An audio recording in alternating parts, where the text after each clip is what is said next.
10 વર્ષ પહેલાનો એક ઠરાવ રાજકોટ મહાનગરપાલિકાનો છે.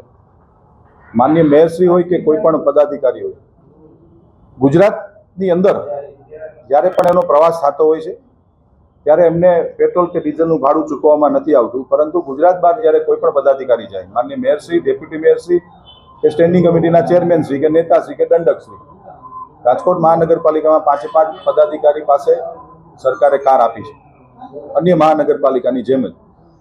પરંતુ ગુજરાતની બહાર જ્યારે માનનીય મેયરશ્રી જતા હોય છે ત્યારે એમના જે ડ્રાઈવર હોય છે, સરકારી ડ્રાઈવર હોય છે. ગુજરાતની બહાર જ્યારે બોર્ડર ટપે ત્યારે ઓફિશિયલ એના કિલોમીટર નોંધવામાં આવે છે. રાજકોટથી જ્યારે નીકળ્યા હોય ત્યારે પણ એના કિલોમીટર નોંધવામાં આવતા હોય છે. ગુજરાત બહાર જ્યારે માનનીય મેયરશ્રી પ્રવાસ કરતા હોય ત્યારે કિલોમીટર નોંધી ફરી પાછા જ્યારે ગુજરાતમાં આવે ત્યારે ગુજરાતમાં પાછા એ કિલોમીટર લખવામાં આવે છે. અને જે તફાવત થાય છે, સ્ટેન્ડિંગ કમિટીનો આજથી 10 વર્ષ પહેલાનો એક ઠરાવ છે કે ₹2 પ્રતિ કિલોમીટર માનનીય મેયરશ્રી હોય કે કોઈ પણ પદાધિકારી હોય એને ચૂકવવાના, પોતાના અંગત ખિસ્સામાંથી ચૂકવવાના પડતા હોય છે ને માનનીય મેયરશ્રી ચૂકવી દેશે. પ્રણાલી એવી છે અને એક્ટ મુજબ કોઈ પણ પદાધિકારી જ્યારે ગુજરાત બહાર જતું હોય છે ત્યારે મ્યુનિસિપલ કમિશનરશ્રીની મંજૂરી ઓન રાઇટિંગ લેવાની હોય છે અને માનનીય મેયરશ્રીએ એ પત્ર પણ લખ્યો હતો અને મ્યુનિસિપલ કમિશનરશ્રીએ મંજૂરી પણ આપી છે.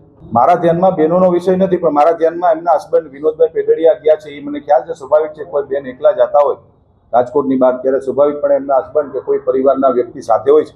આપના દ્વારા જે પ્રશ્ન પૂછવામાં આવ્યો છે, કોઈ બેન પણ છે, તો એ મારા ધ્યાનમાં નથી. એ ગેરવ્યાજબી વાત છે, એ હું સ્વીકારું છું. એ ગેરવ્યાજબી વાત છે, ન થવું જોઈએ. કારણ કે ગાડી એ સરકારી ગાડી હોય છે ને સરકારી ગાડીનો ઉપયોગ આ પ્રકારે થાય એ ન થવો જોઈએ. આપની વાત સાથે હું વ્યક્તિગત સ્વરૂપમાં હું સ્વીકારું છું, ન થવું જોઈએ. આજે વિષય આવ્યો છે, ઇસ્યુઝ મારા ધ્યાનમાં આવ્યું છે કે ફાયર બ્રિગેડના મારા CFO હમણાં જસ્ટ વાત થઈ કે 10 વર્ષ પહેલાનો ₹2 ઠરાવ છે. હું સાર્વજનિક સ્વરૂપમાં મીડિયાના મિત્રોને કહેવા માંગુ છું કે ટૂંક સમયની અંદર આ ઠરાવ રદ કરવામાં આવશે અને માર્કેટ રેટ મુજબ જે અત્યારે ચાલી રહ્યા છે કે ભાઈ ઇનોવા હું આજ પ્રાઇવેટમાંથી ભાડે કરું તો મને ઇનોવા કેટલા રૂપિયા પ્રતિ કિલોમીટર પડે, આ પ્રકારનો રાજકોટ મહાનગરપાલિકા આવનારા દિવસોમાં ઠરાવ કરશે. માનનીય મેયરશ્રી હોય, માનનીય સ્ટેન્ડિંગ કમિટી ચેરમેન હોય કે માનનીય ડેપ્યુટી મેયરશ્રી કે કોઈ પણ પદાધિકારી હોય, અમે પ્રજા માટે અહીંયા બેઠા છીએ, એટલે અમને પણ એવા ટોકન દરે જવાનો કોઈ રાઇટ્સ નથી. આવનારા દિવસોની અંદર જે માર્કેટ રેટ ચાલશે એ જ મુજબનો નવો ઠરાવ તમારી સામે હું મૂકીશ, એવું મારું કમિટમેન્ટ છે. ₹12 ચાલતા હશે કે ₹15 ચાલતા હશે, અને આ ઠરાવ દર 3 વર્ષે ઠરાવમાં ફેરફાર કરવામાં પણ આવશે, એવું સ્ટેન્ડિંગ કમિટીના ચેરમેન તરીકે હું તમને ખાતરી આપું છું.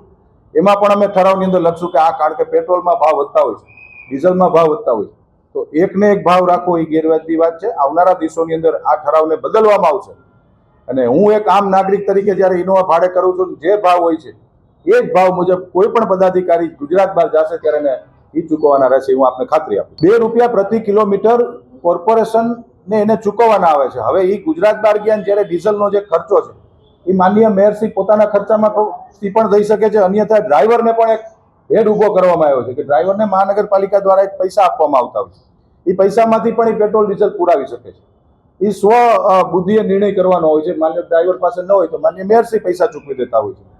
એવું કોઈ ઠરાવમાં સ્પષ્ટીકરણ નથી કરવામાં આવ્યું, પરંતુ આવનારા દિવસોમાં એ પણ સ્પષ્ટીકરણ કરવામાં આવશે કે સ્ટેન્ડિંગ કમિટીના ચેરમેન હોય, મેયર હોય કે કોઈ પણ પદાધિકારી હશે, આ ચોક્કસથી ઠરાવ બદલવામાં આવશે ને આવશે.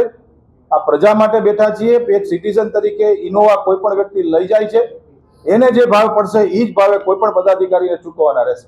સાંજ સમાચાર ફેસબુક પેજને લાઇક કરો, વિડીયો શેર કરો અને વધુ વિગતવાર સમાચાર માટે sanssamachar.net વિઝિટ કરો.